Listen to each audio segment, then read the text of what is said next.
Kesalahan Lucifer memang dia karena hendak mendirikan tahtanya sendiri. Dia ingin membangun, dia ingin berkuasa, dia ingin menjadi sama seperti Tuhan kita Yesus Kristus. Dan cara hidup seperti inilah yang dia paparkan, yang dia tularkan kepada banyak manusia, supaya manusia hidupnya hanya fokus kepada kehendaknya sendiri. Sayangnya, kita merasa ini hal-hal yang wajar saja. Wajar bagi dunia, tapi tidak wajar bagi Tuhan. Kita merasa berkuasa atas segala yang kita raih. Kita merasa kita berkuasa atas segala hidup kita. Kita merasa berkuasa atas segala yang kita miliki. Kita bertahta atas semuanya itu.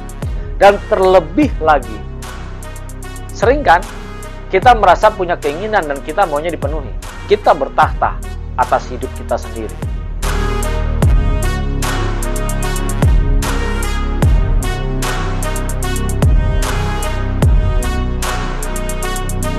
Banyak orang Kristen justru dia mau berkuasa atas dirinya sendiri, menikmati hidup ini, menikmati segala kehendaknya, apa yang dia inginkan dipenuhi, apa yang dia mau supaya bisa dia dapat. Ini yang terjadi. Sadar tidak?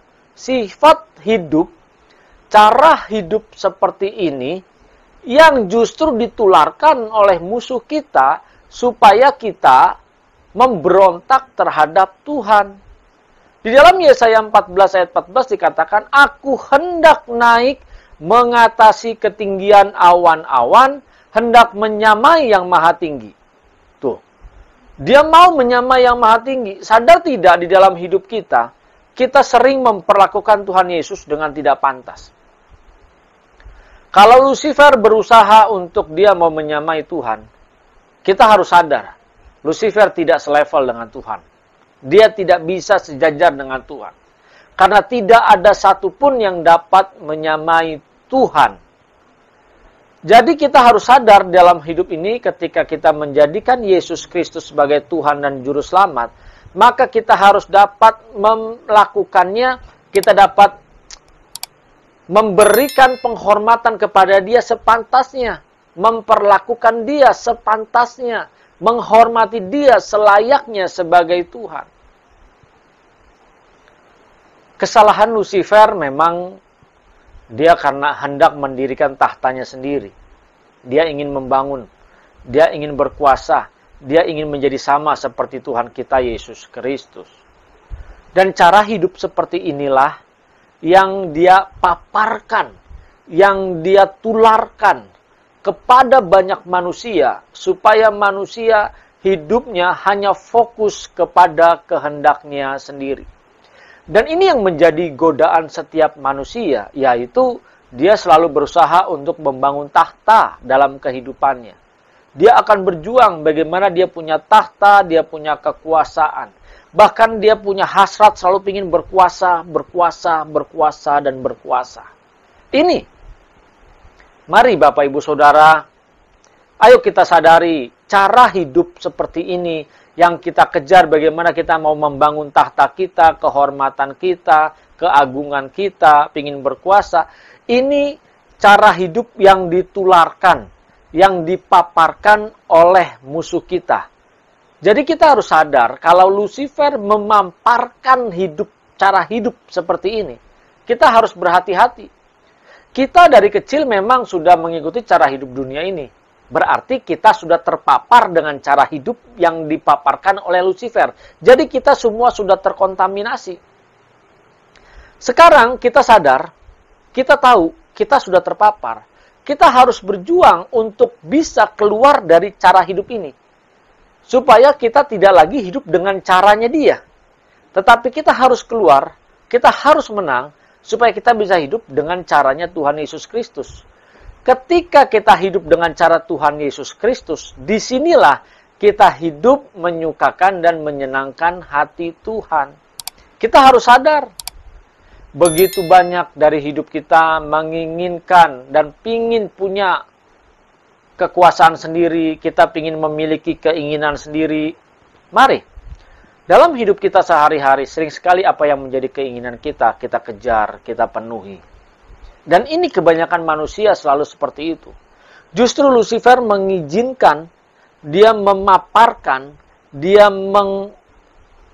stimulus kepada manusia supaya dia punya cara hidup ditularkan. Jadi manusia semua cara berpikirnya sudah disuntikan dengan cara berpikir daripada Lucifer ini. Sayangnya, kita merasa ini hal-hal yang wajar saja. Wajar bagi dunia, tapi tidak wajar bagi Tuhan. Wajar bagi dunia karena memang dunia dipakai oleh Lucifer supaya menyeret kita, akhirnya kita cinta kepada dunia ini, sehingga kita tidak dapat berubah menjadi serupa dengan Tuhan kita, Yesus Kristus. Tidak sedikit kan dari kita ingin berkuasa.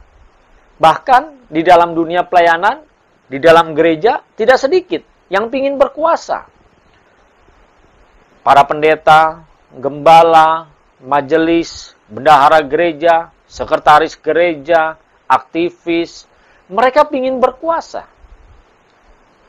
Mereka merasa wajar-wajar saja dengan atas nama demokrasi, dia mau berkuasa dengan cara itu, mempengaruhi orang yang lainnya satu dengan yang lain itu dipengaruhi, supaya mendukung apa yang menjadi keinginannya, supaya dia bisa memiliki tahta di dalam kerajaan itu. Itu baru dalam gereja. Sadar tidak, di dalam kehidupan kita sebagai manusia, kita sering sekali membangun tahta dalam hidup kita.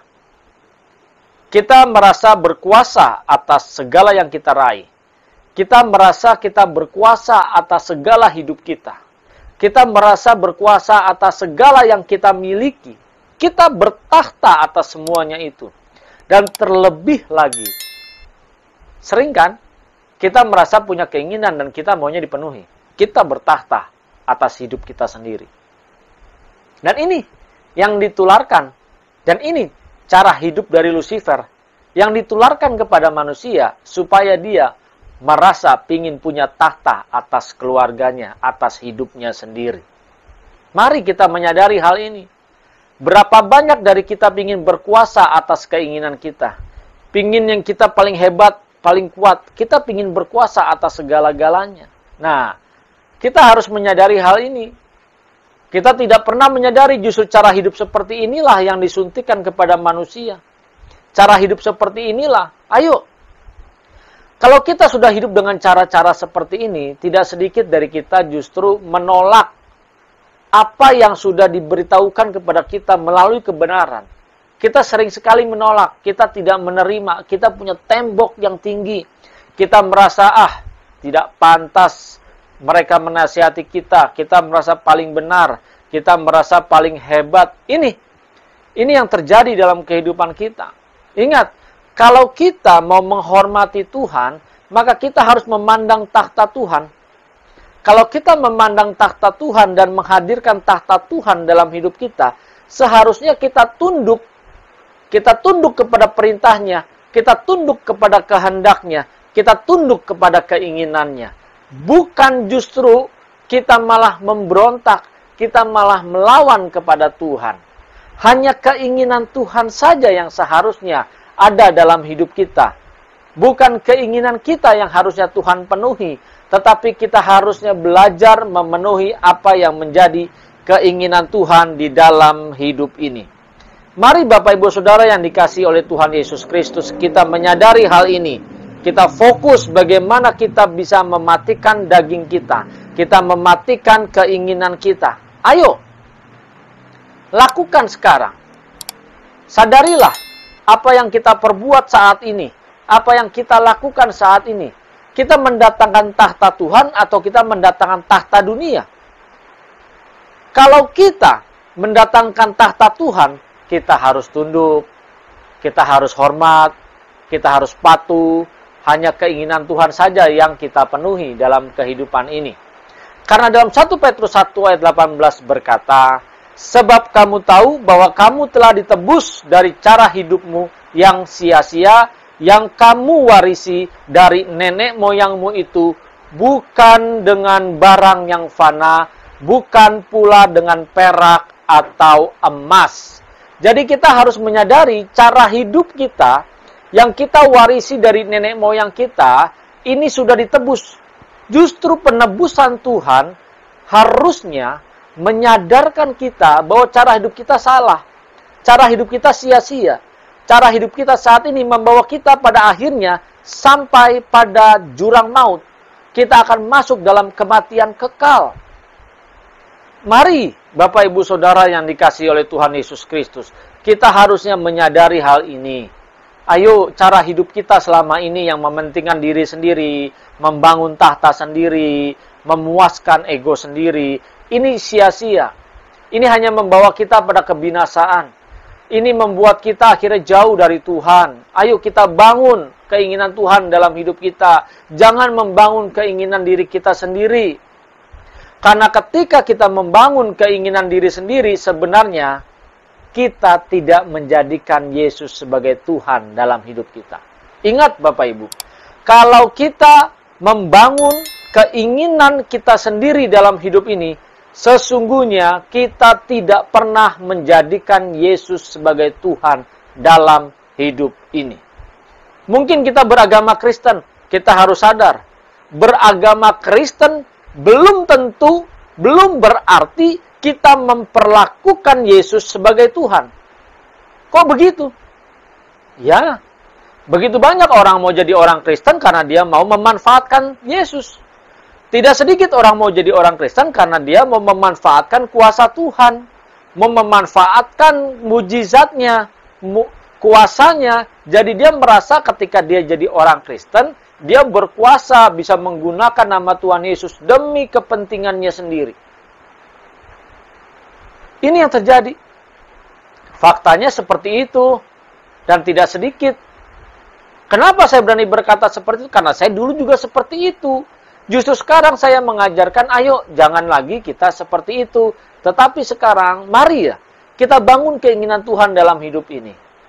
Jangan hanya puas menjadi orang beragama Kristen. Tetapi kita harus menjadi orang Kristen. Ingat, orang beragama Kristen belum tentu hidupnya seperti Yesus.